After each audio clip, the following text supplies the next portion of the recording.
Buenos días a todas y a todos, bienvenidos en ese día de conversación sobre las relaciones público-privado en los territorios.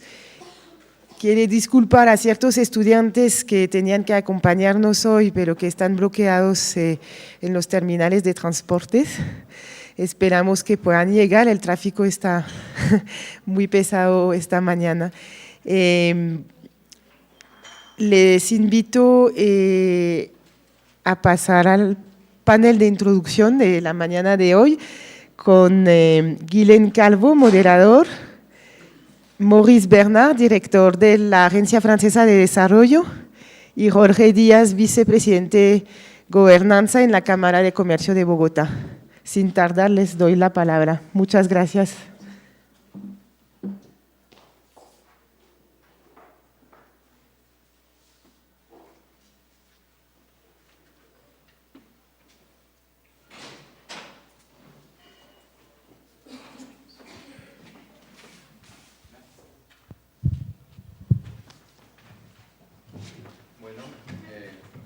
¿Todo bien? Sí, ahora sí. Bienvenidos a todas, a todos. Un gusto estar aquí con ustedes compartiendo esta mañana de hoy. Como lo adelantaba Claire, pues vamos a tener una mañana que va a abordar el tema de la reconfiguración del rol del sector privado en los procesos de desarrollo territorial, enmarcándonos un poco en, obviamente, las discusiones que se han dado desde ayer en este evento que plantea la cuestión de hacia dónde vamos con nuestros diálogos democráticos. Y vamos a dividir esta sesión de la mañana en tres momentos. Un primer momento donde junto con Jorge, con Maurice, vamos a intercambiar desde sus propias perspectivas sobre esa evolución en el rol del sector privado frente a los desafíos de desarrollo territorial, pero también cómo las empresas se están vinculando con la ciudadanía, qué mecanismos existen de participación para hacer que esos diálogos sean eficientes y transparentes. A las 9:30 le daremos inicio a un primer panel donde vamos a hablar ya específicamente de las problemáticas asociadas al sector extractivo frente a esos temas de participación social, de empresa y desarrollo territorial en procesos extractivos, y luego una última mesa donde tendremos una discusión en torno a los procesos de acción colectiva en materia de responsabilidad social empresarial, con un caso muy específico de un proyecto que se ha venido gestionando desde la Cámara franco-colombiana de comercio de Medellín. Eso es un poco la sesión de la mañana. Sin más tardar, pues introducir esta sesión con ustedes, Jorge y Maurice. Jorge, pues desde tu experiencia en la Cámara de Comercio, abordando los temas de gobernanza en el sector privado, pero también de relacionamiento entre empresas y diferentes actores. Y tú, Maurice, pues desde tu mandato desde la Agencia Francesa para el Desarrollo, trabajando en Colombia, en Ecuador, pero también experiencias anteriores de trabajo en otros países. Y la primera pregunta que les quería hacer era justamente desde vuestra propia experiencia, tanto a nivel pues, institucional, pero también de haber estado trabajando en diferentes proyectos, programas donde el sector privado tiene un rol central.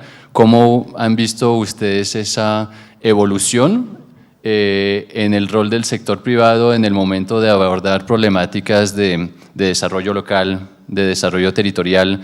¿Estamos en la misma situación que hace 10, 15 años? ¿Las empresas están pensando de la misma forma en el momento de abordar su relacionamiento con el territorio? o cuáles son las grandes tendencias que ustedes han visualizado en estos últimos años. Maurice, te dejo la palabra para empezar. Muy buenos días para todos y todas. Entonces me voy a presentar, soy Maurice Bernal, soy economista, urbanista y economista de formación.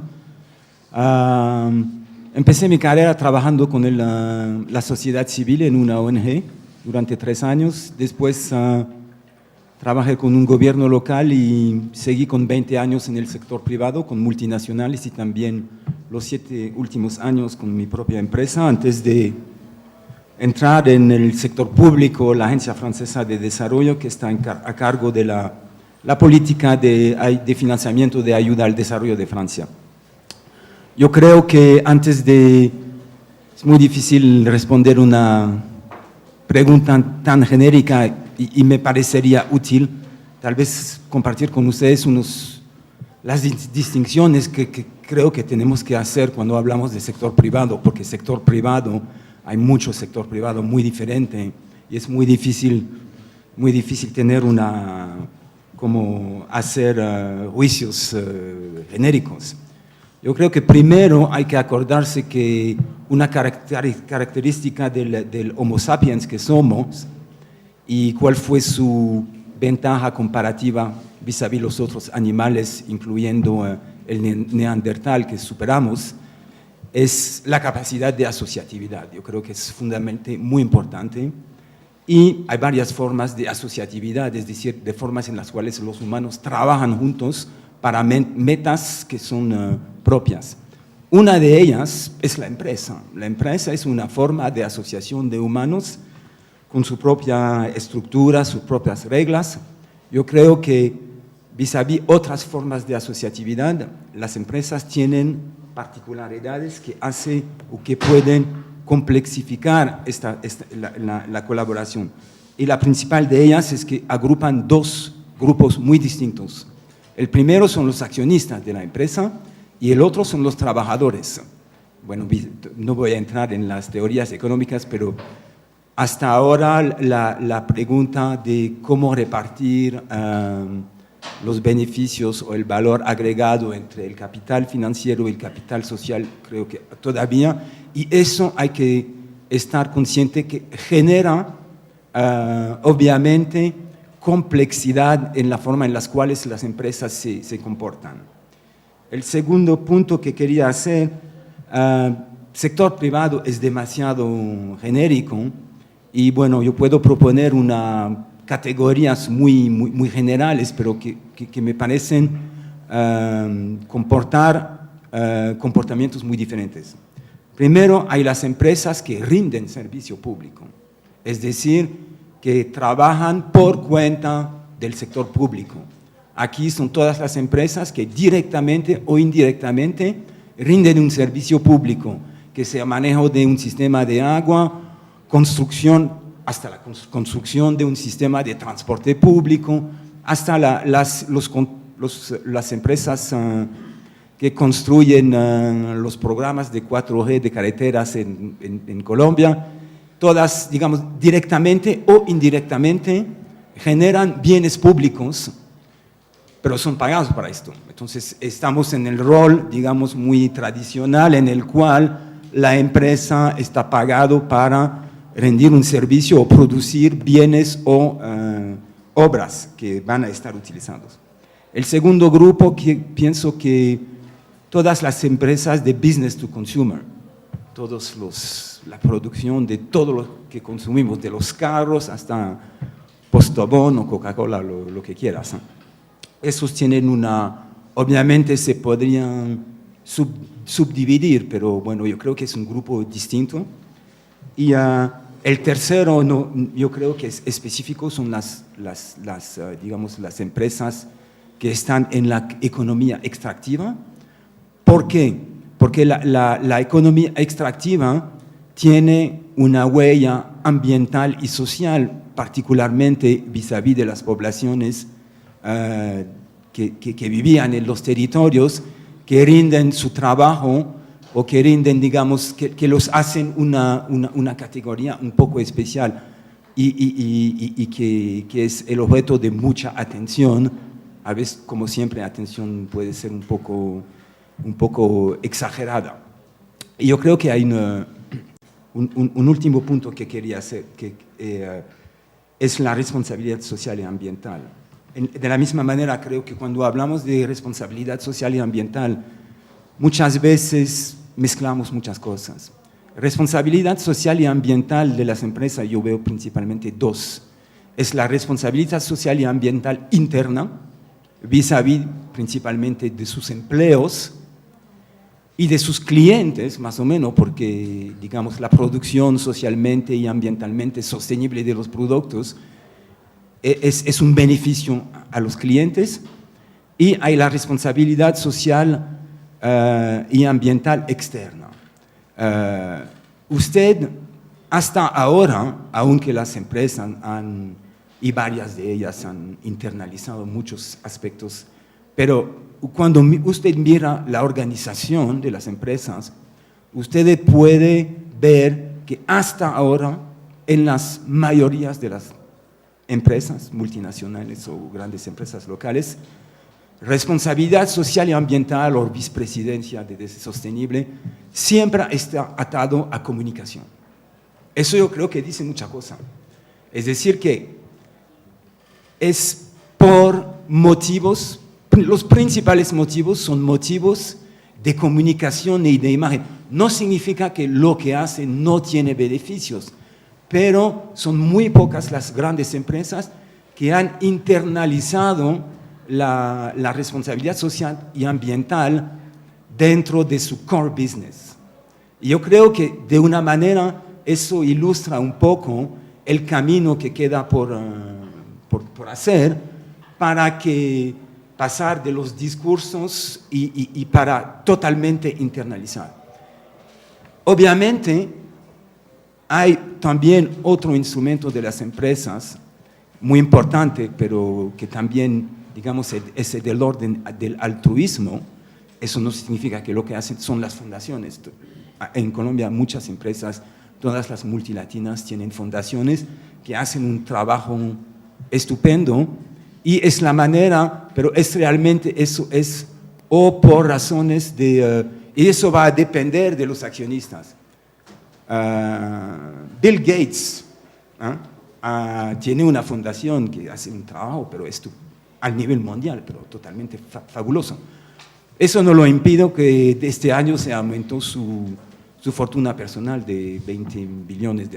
Entonces, pero yo creo que es un rol muy importante. Bueno, es un rol muy importante, pero aquí también que va a depender principalmente de la motivación de los accionistas y los sectores, pero es probablemente, digamos, esa parte de que no existía, había fundaciones, la Fundación Ford, la Fundación Rockefeller, hay fundaciones muy antiguas, pero el fenómeno y la escala que ha tomado las fundaciones obviamente no es el mismo que hace 20 años. ¿Pueden hacer una diferencia en el desarrollo del mundo? Sí pueden, porque el dinero acumulado de las fundaciones hoy en día supera el volumen de ayuda al desarrollo oficial, del bilateral y del multilateral. Entonces sí significa que aquí hay digamos, hay un nuevo instrumento que permite a las empresas, y vemos dos tipos de fundaciones. Las fundaciones que implementan acciones que no tienen relaciones con su core business. Esa está muy bien. Y hay las otras fundaciones, y es probablemente lo que me parece el más importante y el más creíble, porque es garantía de sostenibilidad de la acción. Es cuando la acción está ligada a la supervivencia de la empresa. La Fundación Coca-Cola, por ejemplo, trabaja exclusivamente en el manejo de aguas con las comunidades que comparten las mismas. Es un consumidor de agua impresionante. ¿Y por qué lo hacen? No lo hacen porque quieren mejorar su imagen, no lo hacen porque se han dado cuenta que si no manejan esto, es su principal input de sus productos que está en peligro. Y eso me parece también otra forma de ver las fundaciones, Y aquí les voy a dejar para dar un poco la palabra a Jorge. Gracias, Maurice.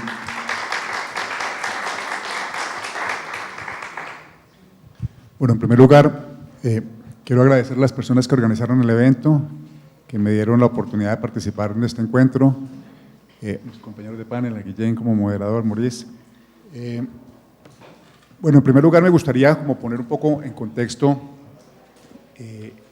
desde la perspectiva de la Cámara de Comercio, el por qué estos principios de gobernanza han estado recientemente, desde hace ya algunos años, inmersos en el quehacer, en la forma en que trabajamos desde la Cámara, porque me parece que es una buena forma también de ir mostrando algunos elementos para el debate, no solamente aquí entre nosotros, sino el que se va a dar en las mesas posteriores.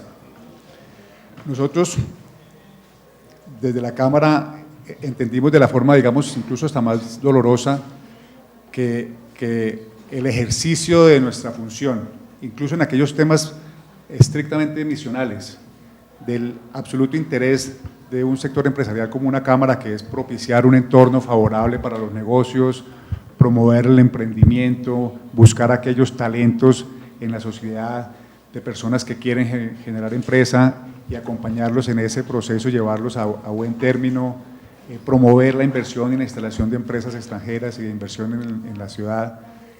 Todo ello que es estrictamente de la órbita empresarial privada y de una organización como la Cámara, podría desarrollarse de forma más eficiente, más efectiva,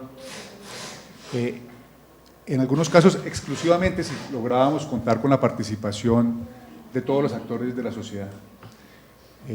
Y de esa perspectiva empezamos a generar las convocatorias tanto al sector, obviamente el público, que es como el más relevante en muchos de esos temas, el público distrital evidentemente, pero también agencias del gobierno nacional o de organizaciones públicas regionales, la academia, la sociedad civil en su conjunto, porque en buena parte en aquellos temas de nuestra misión gravitaban factores cuya gestión eficiente requería de esa participación. No lograríamos jamás un impacto si no entendiéramos que en el contexto actual la gestión de esos temas estratégicos es una gestión que requiere una participación plural de actores. Y eso pues es fácil decirlo, hacerlo es más complejo. No bastaba con convocar a todas esas fuerzas vivas de la sociedad que tuvieran algún nivel de relacionamiento con estos temas. No basta con tener una reunión en la que todos ellos, digamos, asistan. Tendríamos que entender la lógica detrás de cada uno de esos actores, sus motivaciones, las razones por las cuales tenían las posiciones que tenían y obviamente entender desde su perspectiva cuáles eran esos intereses y cómo gestionarlos. Y empezamos desde esa óptica a apropiarnos de los principios de gobernanza para la gestión de temas estratégicos para la ciudad.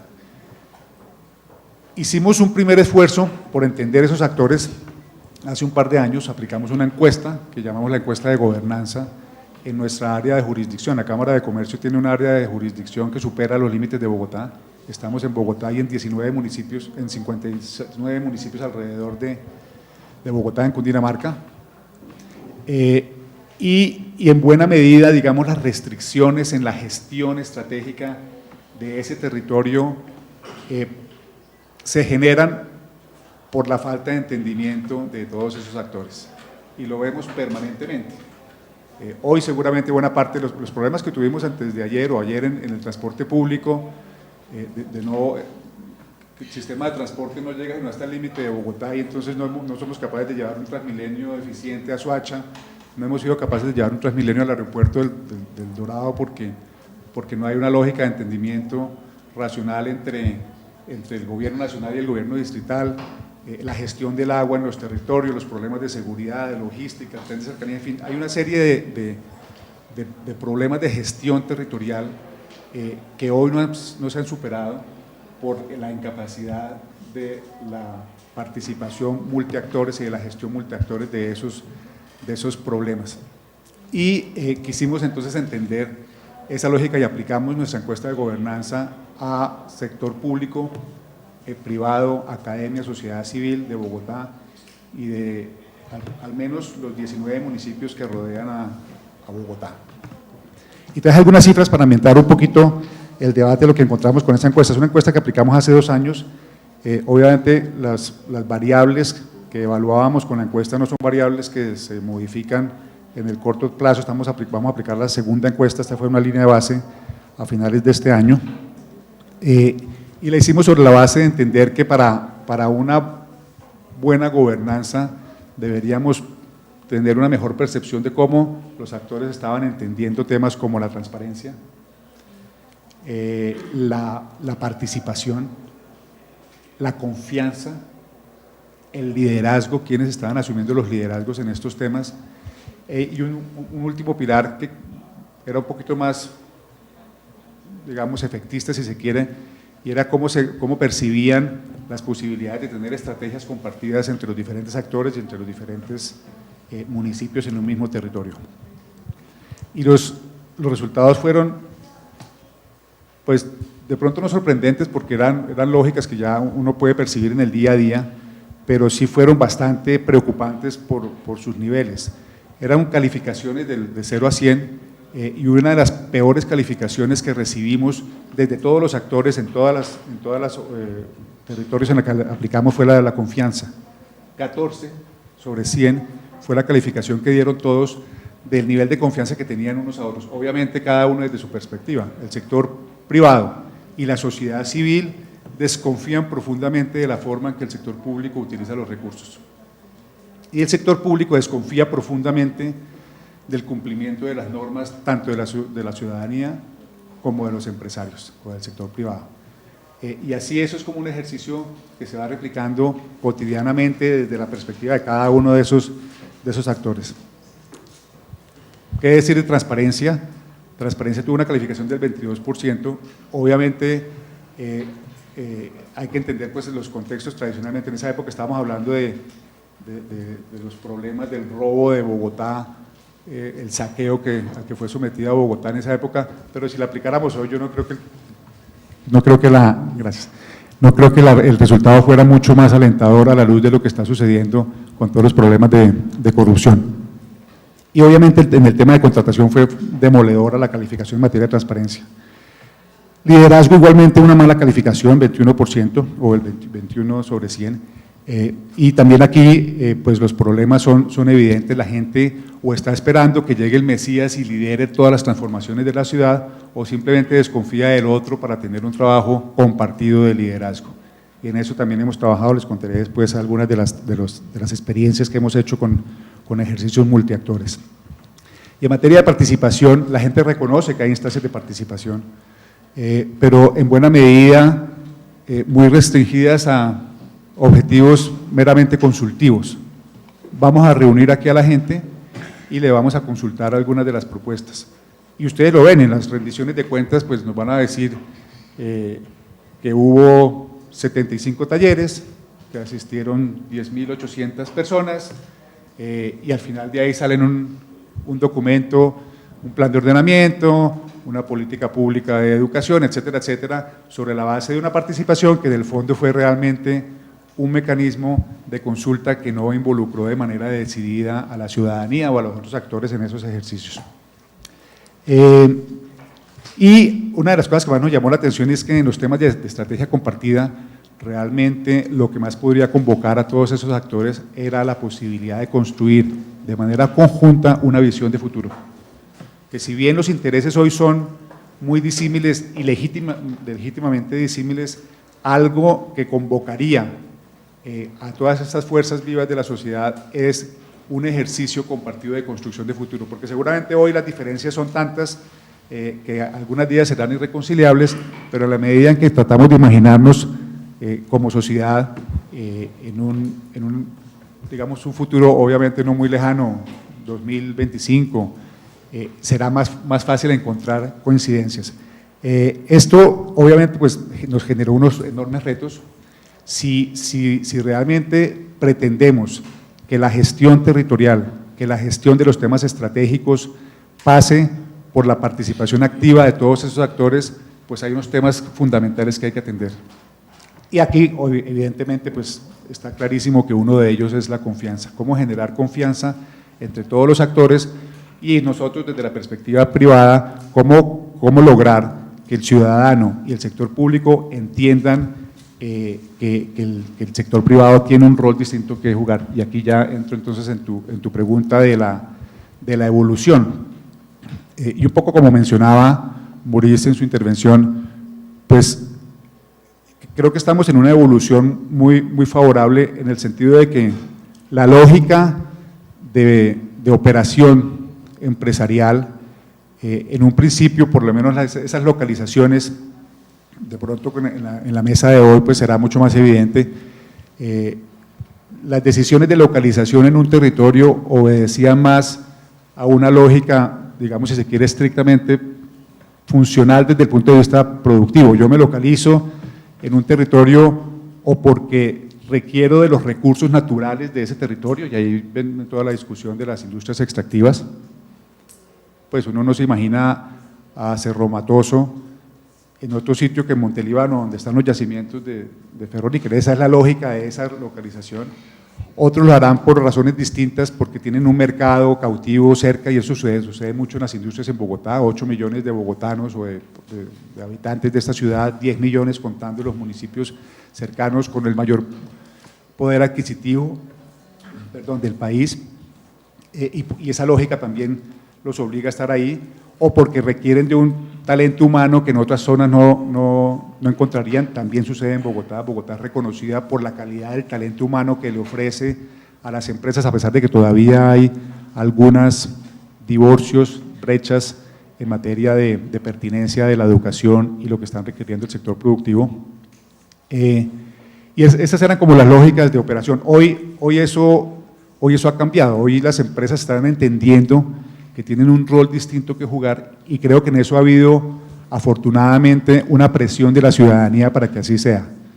Guillén mencionaba en su intervención también al inicio la lógica que hoy está imperando desde el colectivo, digamos, global, todo el ejercicio que hicimos para pasar de los objetivos de desarrollo del milenio, que tenía una lógica muy pública, era más responsabilidad de los gobiernos resolver los problemas de pobreza, de inequidad.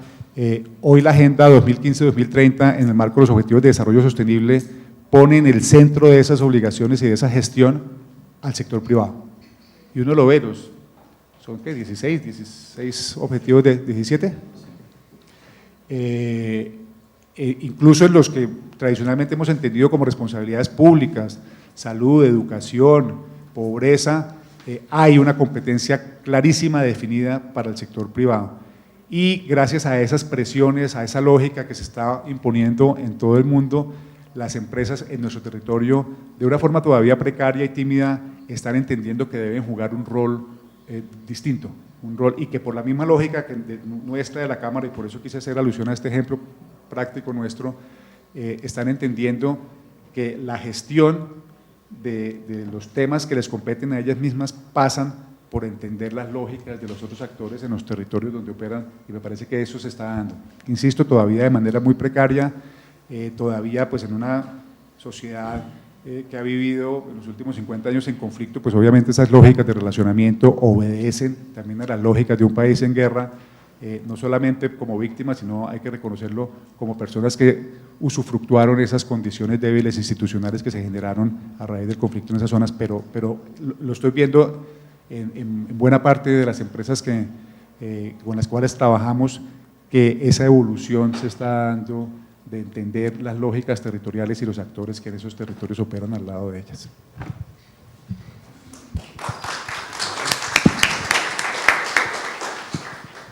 Maurice, ¿querías complementar ese último tema? Quería resaltar un aspecto que me parece fundamental de los que comparto con nosotros Jorge.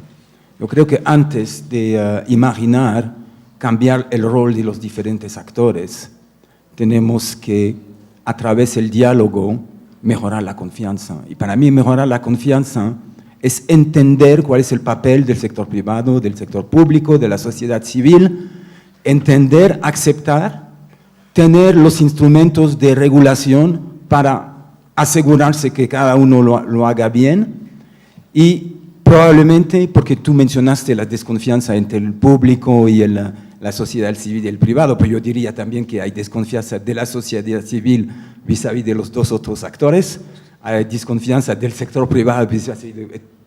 Yo creo que eso es muy importante y ofrece posibilidades de mejorar la eficiencia colectiva absolutamente fenomenal. Y quería resaltar también que el sector privado no es una opción en realidad. Sin sector privado, que genera, bueno, primero genera empleos, bueno, debe generar empleos, debe generar eficiencia y debe generar profito, porque debe generar profito para remunerar los inversionistas, pero también debe generar profito para generar los impuestos. Y es importante siempre tener en mente que cuáles son las fuentes de ingreso de cualquier autoridad pública. Solamente hay dos, no hay más. El resto es apalancamiento financiero. Hay lo que paga el ciudadano a través de los impuestos y lo que paga el consumidor a través de los servicios. Ya. El resto del dinero.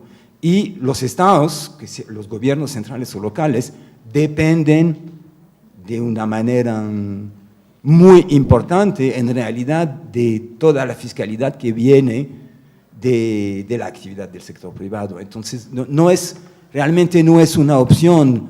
Los tres tipos genéricos de actores tienen un papel y la eficiencia viene en la mejor combinación y la mejor confianza que se puede crear entre estos actores.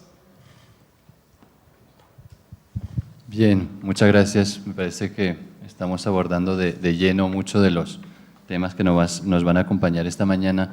Yo les tenía como una última pregunta a forma de inquietud también, y me parece muy relevante lo que dice Maurice de no poner a todo el sector privado en una misma bolsa de alguna forma. Son realidades muy diferentes y obviamente también creo que más allá de la tipología que podemos organizar en función del nivel de relacionamiento con X clientes o X consumidores, hay también un nivel de exposición más o menos fuerte a lo que son las realidades de un territorio, ¿sí? Por el tipo de actividad. Obviamente hay una correlación muy grande entre, pues, y lo vamos a hablar más tarde, entre empresas del sector extractivo y niveles de exposiciones muy altos frente a realidades de un territorio, pero eso no convoca solo el sector extractivo. Mi pregunta va en el sentido de, vemos que las formas de pensar y hacer responsabilidad social están evolucionando.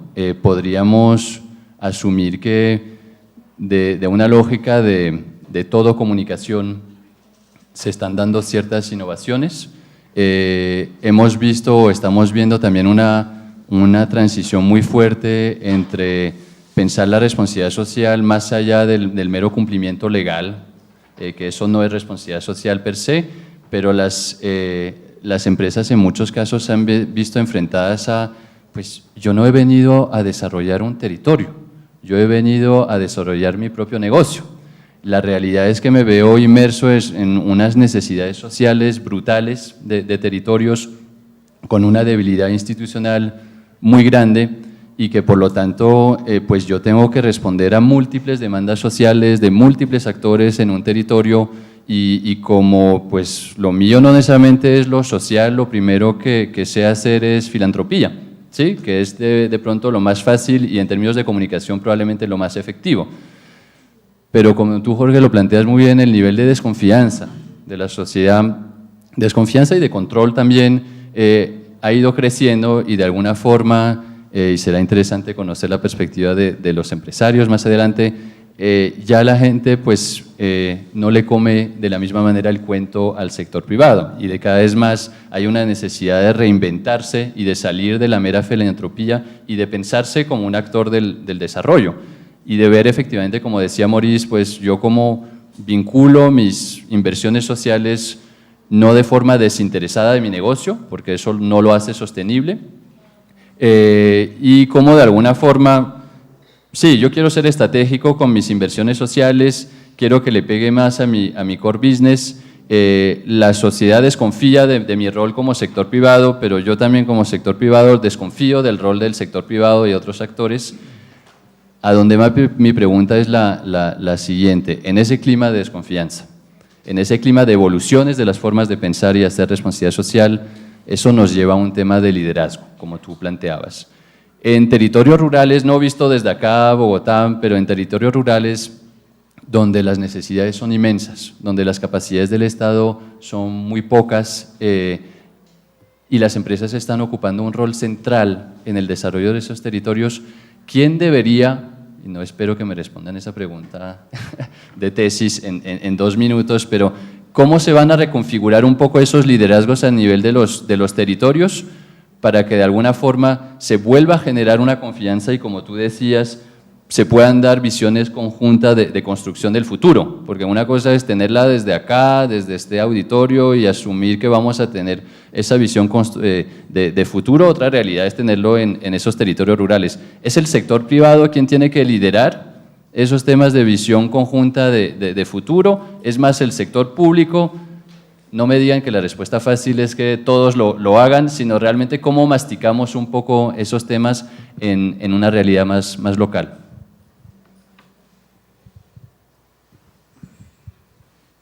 A ver, yo me arriesgo con una primera aproximación a la respuesta de tesis.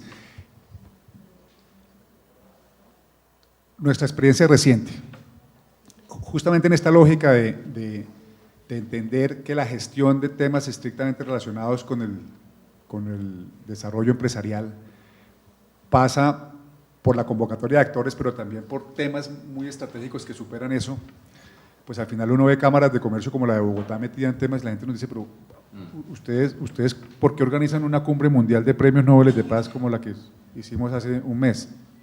¿O por qué están metidos en programas de generación de capacidades de mediación en la policía de Bogotá? Y todas eso obedece también a esas lógicas proactivas de un sector empresarial. Y en este trabajo, por ejemplo, en temas de paz, muchas de las respuestas que hemos tenido por parte del sector empresarial han sido, pues esperemos a ver qué pasa, ¿no? Esperemos a ver qué pasa con la negociación, esperemos a ver qué pasa con la implementación de los acuerdos, esperemos a ver qué pasa. Cuando realmente pasa, pues lo que uno en cierta medida quiere que pase, o sea, tú no puedes estar esperando a que esas cosas, no es mi Dios que nos va a decir allá en ese rincón del mundo, vamos a hacer que… Hay que tomar el liderazgo en muchas de esas cosas sin salirse de la lógica del interés propio. Sí, la empresa está para generar riqueza y para repartir esos dividendos entre sus accionistas sin perder esa lógica, lo tiene que seguir haciendo, pero el entorno se está deteriorando si no asume alguien el liderazgo desde sus propios intereses. Ejemplo, sí, cuando uno piensa en cuál es la principal responsabilidad de los empresarios, pues sí, pues en esos territorios será generar empleo, generar desarrollo económico y pagar impuestos. Eso hay que hacerlo, eso es absolutamente necesario, es una obligación además, pero es a todas luces insuficiente, sobre todo cuando uno ve las lógicas también que han imperado en eso. En materia de tributación, uno sabe que buena parte de ese círculo de desconfianza, de deterioro en la credibilidad, se rompe en la medida en que entendamos que es del bien del sector privado tener un sector público fuerte, un sector público transparente, un sector público propositivo. Y en buena medida ese fortalecimiento se da a través de la tributación, por ejemplo. Pero si yo como empresa en esos territorios lo primero que estoy haciendo es cooptando al sector público para que el impuesto predial, que es una de sus principales fuentes de ingresos, sea más bajo para que a mí me beneficie, pues al final estoy en el mediano y largo plazo trabajando en contra de mis propios intereses. Y prefería antes pagar por allá una vacuna que pagar el impuesto legítimamente entendido en la Constitución para fortalecer un Estado local. Eso hay que romperlo, esa lógica de entendimiento hay que romperla, y además de ese primer entendimiento de generar empleo y desarrollo económico, las empresas que tienen en su ADN la innovación, sobre todo las empresas exitosas, las que se reinventan, se recrean permanentemente y por eso logran mantenerse en el mercado de manera sostenible, pues tienen que tener también innovación en esos aspectos, innovaciones en el diseño de nuevas formas de relacionamiento con el sector público, nuevas formas de relacionamiento con el sector social, generar espacios distintos de diálogo, entender en el largo plazo cómo el fortalecimiento de todos esos. Yo entiendo ese desarrollo territorial como montado en un trípode en el cual las tres patas fundamentales son el sector privado, la sociedad civil y el gobierno local o donde tú estés ubicado. Y si no los fortaleces en la misma medida, pues al final va a ser, no importa qué tan fuerte sea el sector privado, si al final lo demás está fallando, y eso lo estamos viendo en esos territorios. Entonces yo creo que en esa medida la capacidad de innovación que tienen las empresas, innovación de sus procesos, de sus productos, de sus mercados, deben aplicarla también para innovar en nuevas formas de relacionamiento con esos actores y sí promover, porque en algunos casos son ellos los que tienen en algunos territorios son ellos los que tienen las posibilidades de hacerlo, son los que han estado ahí más tiempo, los gobiernos cambian permanentemente, la sociedad civil ha sido desplazada, ultrajada, etcétera, etcétera. Ellos pueden de alguna forma recoger esa legitimidad precaria que todavía queda y reconstruir esas relaciones. Y replantearnos, y aquí sí quiero ser más provocador, el alcance que le estamos dando a la responsabilidad social empresarial actualmente. Lo que voy a decir va a sonar caricatural, pero es simplemente para ejemplificar. Uno ve unos informes de sostenibilidad que cumplen a cabalidad todos los principios ¿cómo se llama? El GRI, el Global Report Initiative, excelentes. Y por detrás uno ve lo que están haciendo en materia de manejo de comunidades o de uso de recursos naturales. Eso, tenemos que ir mucho más lejos. Yo les invito a que entren a la página de Odebrecht y miren el código de ética. Es impecable, es una maravilla. Ojalá todos tuviéramos ese código de ética. Entonces, la responsabilidad social empresarial se está volviendo en muchos casos eso, y por eso lo decía Maurice muy bien, ¿por qué está vinculada a los departamentos de comunicaciones y no a la presidencia de la organización? Si no es una cosa que hace parte de la lógica, digamos, en el ADN de entender que tenemos una verdadera responsabilidad, pues no es para comunicarla únicamente, es para hacerla. Y creo que ahí tenemos todavía una tarea muy fuerte que hacer. Sí, muchas gracias. Bueno, de mi opinión personal, ¿no?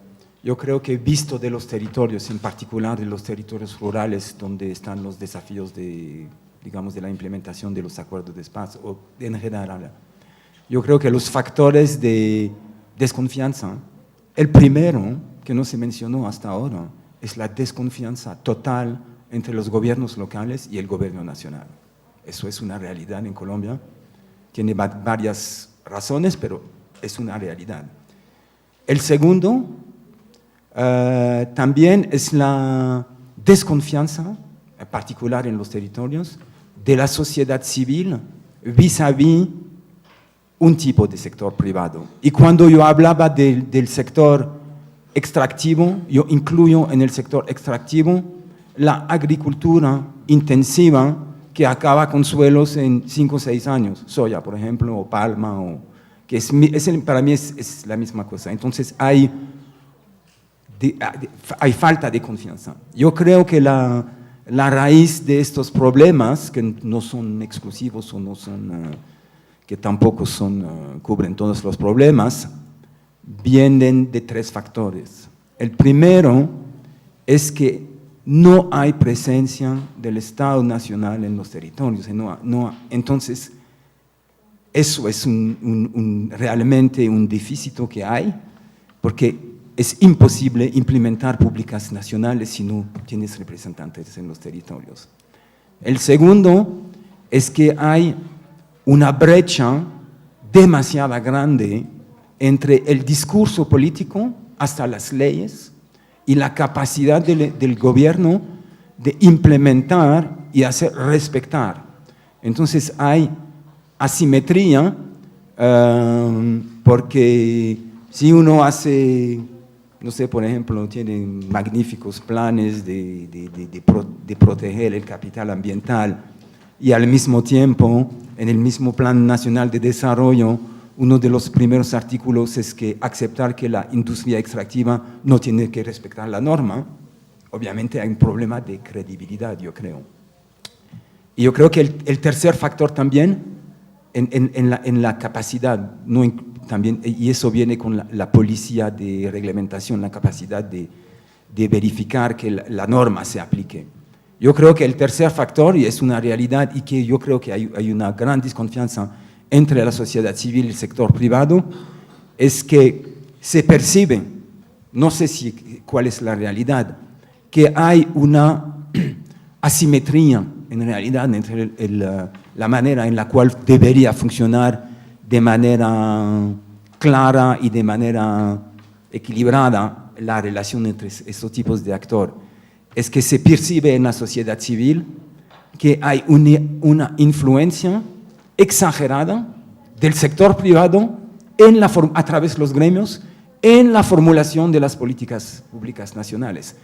Esos factores, para mí, son factores que yo creo que deberían tratar, que se debería trabajar hacia encontrar soluciones, pero vemos que son complejos porque detrás de cada uno hay contextos históricos, política. Es muy ahora para el Estado, el gobierno central colombiano, estar presente en los territorios es muy difícil políticamente con la 50 años de historia sin presencia, bueno, todos estos temas, pero yo lo veo como, digamos, los factores principales que no facilitan hoy pasar del discurso o cerrar la brecha entre el discurso y la realidad de lo que ocurre en el campo, más o menos. Bien, muchas gracias a los dos por haber planteado de tan buena manera las discusiones que vamos a tener ahora en los dos paneles. Vamos a tener una sesión posterior donde podremos abrir una discusión con ustedes aquí en la sala. Y yo me quedo con esas preguntas provocativas o constructivas que han estado planteando de justamente el rol de la empresa, responsabilidades sociales, de una mirada únicamente comunicacional y de valor reputacional o ir más allá, que tanto de alguna forma los ejercicios de rendición de cuentas y de transparencia como informes de sostenibilidad u otros mecanismos traducen realmente o son la mejor herramienta para construir responsabilidades compartidas en territorios con muy poca presencia del Estado y cómo actuamos juntos en un panorama que están planteando que es muy cierto y creo que somos todos conscientes de eso, que es un clima de mucha desconfianza y no solo de la sociedad vis a vis del sector privado, sino son desconfianzas cruzadas y por lo tanto, ¿cómo lo llevamos hacia escenarios de construcción colectiva partiendo de esa realidad, ¿no? Entonces, nada, les agradezco de nuevo y voy a entonces invitar a los panelistas de la primera mesa redonda que suban aquí a esta mesa.